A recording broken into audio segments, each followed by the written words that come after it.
Hey, what's up guys? It's Soniel here with another one for the Keeper's Corner, and we're going to be checking out a few different things today. Firstly, we're going to do a few runs with our gold boosters here in the Catacombs, using the Archmage as a frontline tank here. Once you get these epic robes on your Archmage, the Aetheron robes, he can become very valuable in the front line. These are a fairly high value epic craft, and I certainly wouldn't craft this before doing the Strength of Legend or the epic chainmail, the dragon scale, simply because those two benefit your tanks and healers so greatly that they're going to help you a lot in tower attacks and things like that.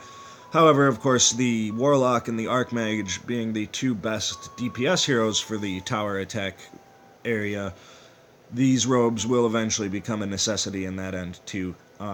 They have 350 health and a flat 25% magic resistance, which is super valuable. The epic chainmail, for instance, does not have resistance to shadow or light, which the warlock can put out a lot of shadow damage. The blackguard, there are a few other heroes that focus on a lot of shadow damage, so not having that resistance on the armor is certainly a pain in the butt. But as you can see, it also has a pretty high defense rating for a cloth at 124 here at level 52. And a pretty decent armor rating as well. Most of the level 50 cloths in the rare and super rare area are 7 to 8, maybe 9% armor. So 11.3 is pretty good in that regard. However, for his passives here, we're going to be running the displacement, which is going to give us that defense and dodge bonus. If you are running him in the backline for towers and things like that, you definitely want to be using the all resist bonus. But here in the front line, we're going to go with the armor gain because, of course, he does have a very low base armor rating. Using that in conjunction with the epic armor is going to get him up to 32%. And as you can see here, he's at 45 resist to everything except for light and shadow. He does have that 20% base resistance, which is going to help him quite a bit. And then on the cleric here, of course, we're going to be running Tithe along with the gold passives on the thief and the pirate. Righteous Call, of course, for the soul energy gain. Ambusher's Hacker to give the Righteous Call a little more damage and soul energy gain. The dragon scale armor here for survivability. If we reach any of those stages where the Archmage might happen to fall, we definitely don't want to revive to fall with him.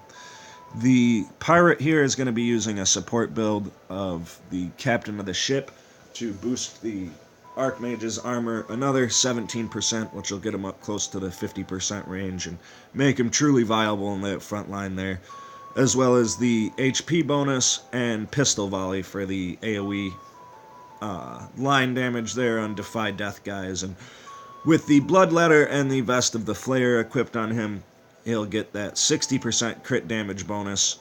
So when the true damage crits from pistol volley go off, they definitely will get up there a lot higher. It's one of the only ways to get any decent DPS out of the pirate.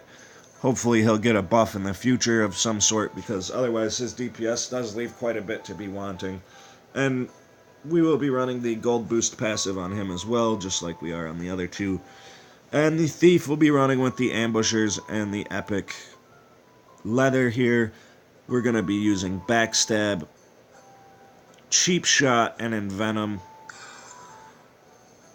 If you are running him on a team elsewhere that has a stun hero, you can absolutely substitute cheap shot for flanking strike, because you can gain those dodge bonuses from him, or those stun bonuses rather, to his damage without having to use the stun on cheap shot.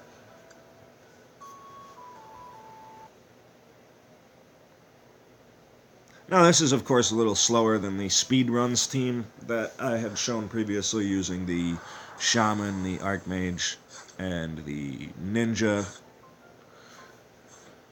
Of course, if you have the epic warlock, she's very good for using in Catacombs for backline DPS. However, she doesn't have the defensive passives of the Archmage, so she's not quite as capable of running in the front line here on some of these tougher stages.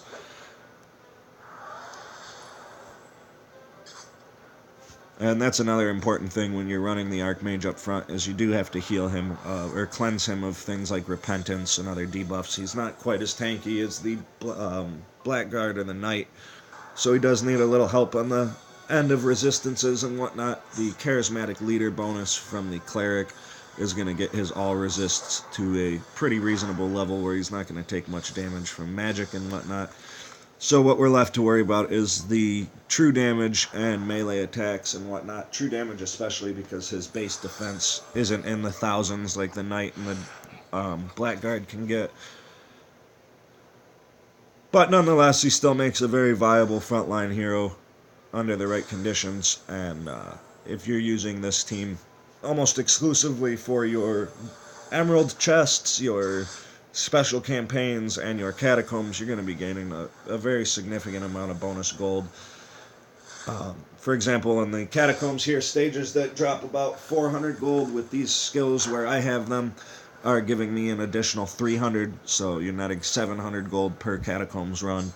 If you're one of those people that are doing 10,000 points a week, that obviously adds up to a pretty significant amount of gold that you're going to be getting if you aren't running with these teams. And in your emerald chests, it basically increases the gold rewards and whatnot to a first-time completion. So whenever you're running your emerald chests during the day, during a new reset of the day or whatever you want to call it, you're going to get like 1,000 gold plus from your Chapter 6 emerald chest. So you definitely want to be using your gold boosters in those situations. And as you can see here, it's quite a bit slower, so if you are going for 10k a week, it might not always be the most viable option for you. But as you can see there, we got an additional 313 gold, so that put us up to 769 for one catacomb stage. I'm not quite sure how many runs total it is to get to 10,000 points, and obviously that's going to be different for everybody based on food and hero level and whatnot, but it is definitely a pretty huge amount of bonus gold if you do your entire 10k with the gold boosters. Anyhow, another thing we're going to be looking at here is a couple of highlights of epic items by request and a couple of different unique builds on a few heroes. Firstly is a request for a damage build on the Knight, which I did try out in a few Wizards Chosen and a couple other places. The cooldowns on some of these damage abilities from the Knight are very quick, particularly Smite and Sunder. Both have a short cooldown and tend to go off pretty quickly, but even with the added bonus of running the Vorpal Sword and the Dreadplate for the 40% crit damage boost and the additional 9% crit chance, even when you're getting crits on the Knight with the Cavalier boosting his physical damage, or the attack bonus of inspiration stacks, or even with the debuffs from the Necromancer and the Barbarian, unfortunately it does leave quite a bit to be wanting in terms of his DPS output. He's not nearly as consistent as, say, a DPS Blackguard, for instance, but you can absolutely get some value out of him. We're going to go ahead and jump in and check him out here in a Wizard's Chosen battle. We will put the Barbarian up top with the Ambushers and the Epic Leather and take advantage of the Baleful Glare defense debuff to help boost that DPS Knight's damage a little bit.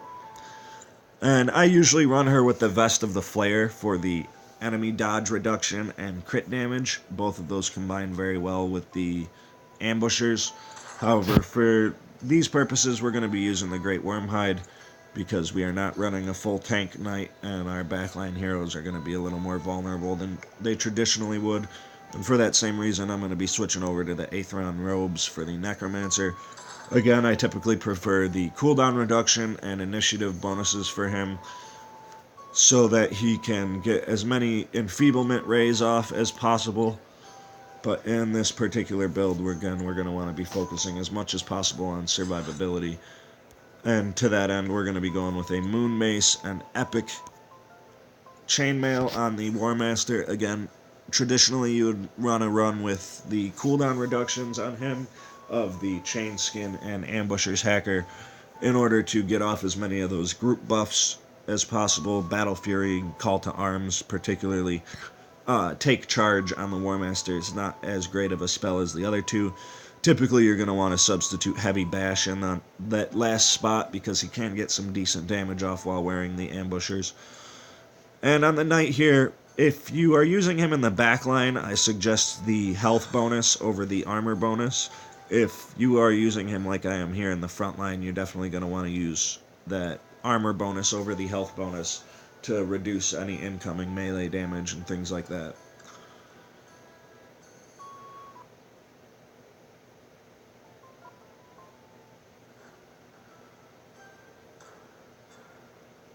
And this could be a pretty rough Wizard's Chosen combination. You have the debuffs from the Necromancer and the Samurai lowering your team's defense, or your team's attack rather, as well as the Paladin buffing the opposing team's defense, so it really does stall a lot of DPS teams pretty quickly.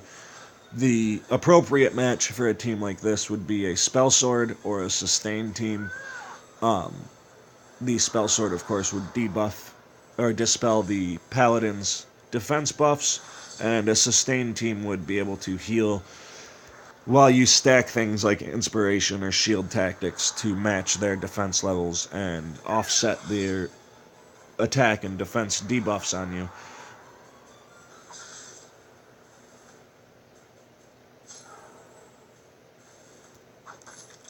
So unfortunately with this setup here, it's not going to be a great indication of the Knight's damage.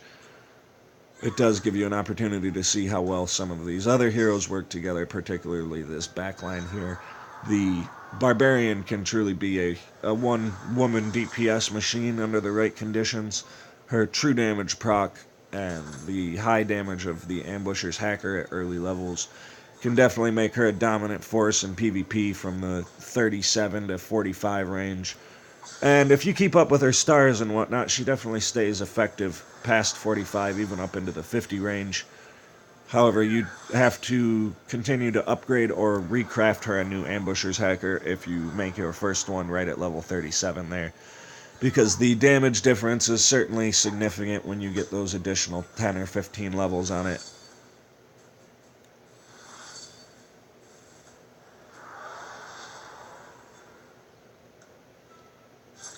And as you can see there, this with the debuffs up, his smite hit for 677 without a critical hit. So there's some value in the DPS Knight here. Like I said, he's not nearly as effective as the Blackguard in terms of DPS output. The stun is very short, it seems, compared to Death Glare or Soul Rend, which are long enough to buy you a handful of extra turns under the right conditions.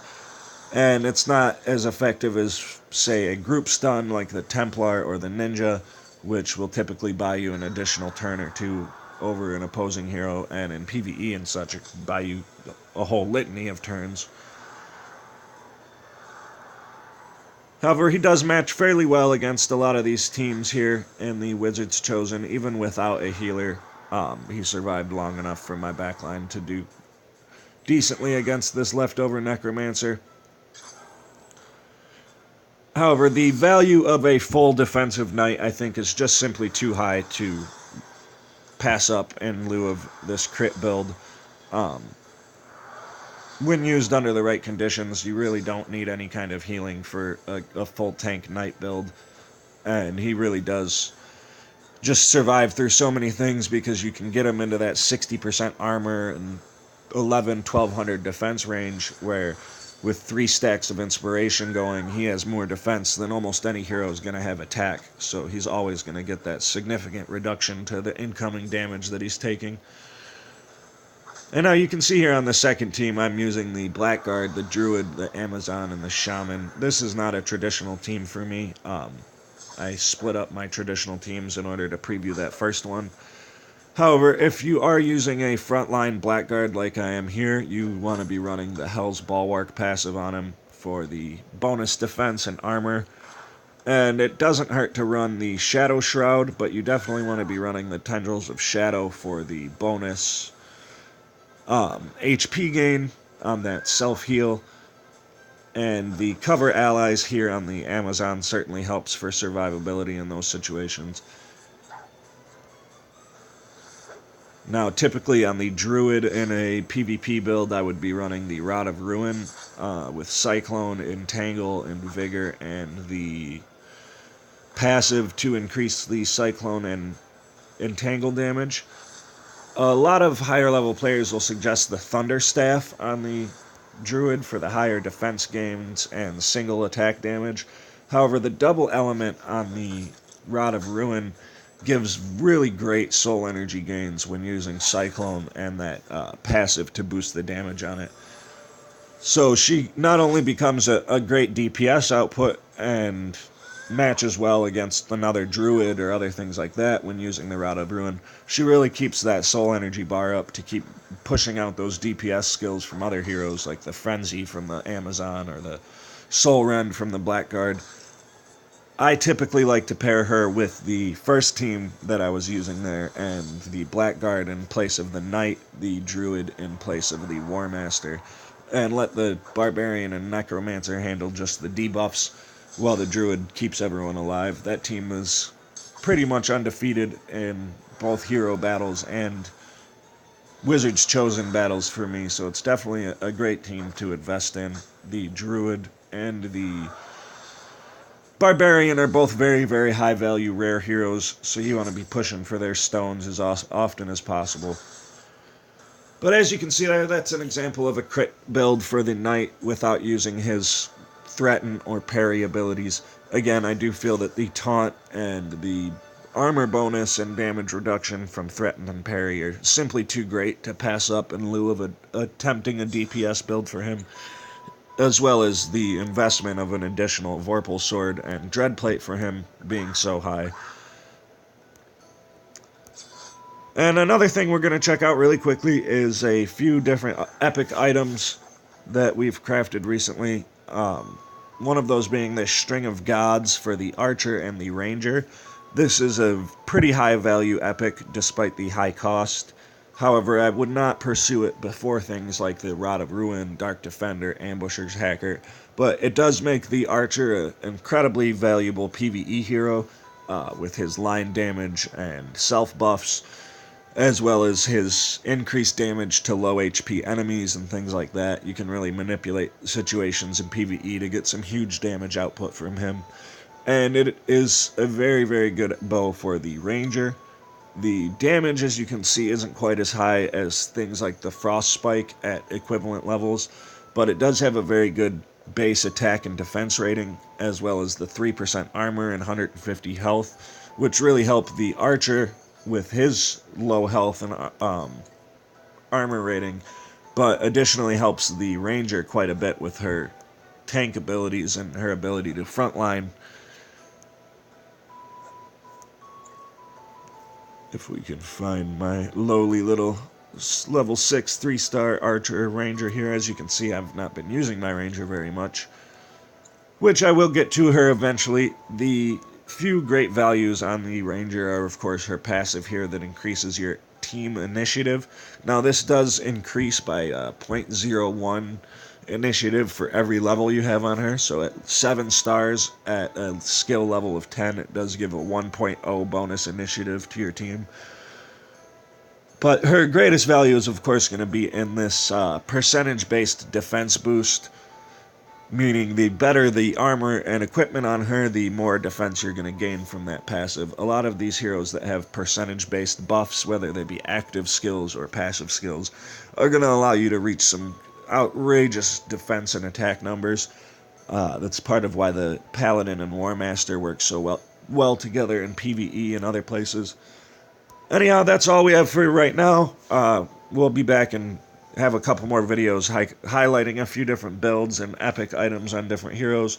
So make sure you guys subscribe and like this video and all that jazz. If you have any questions, feel free to drop them in the comments section or any requests for particular videos. Otherwise, we'll catch you guys later.